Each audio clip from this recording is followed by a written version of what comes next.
We need to remain together, and we need to forge our way together, and we need to talk together, and we need to forge our country together in order for us to attain better unity as a nation of Kenya. But if we don't achieve that, then the Europeans or the colonialists will continue laughing at us. How come they were fighting to get independence and right now they cannot manage themselves?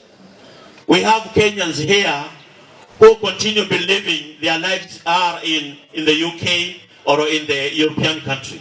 But us, like ADC, our lives are here in Kenya. Our Kenya is our home. Our Kenya is our life. We cannot team up with the people who are fighting to destroy the strength of our independence and the peace that God has given us in our country as a nation, Kenya.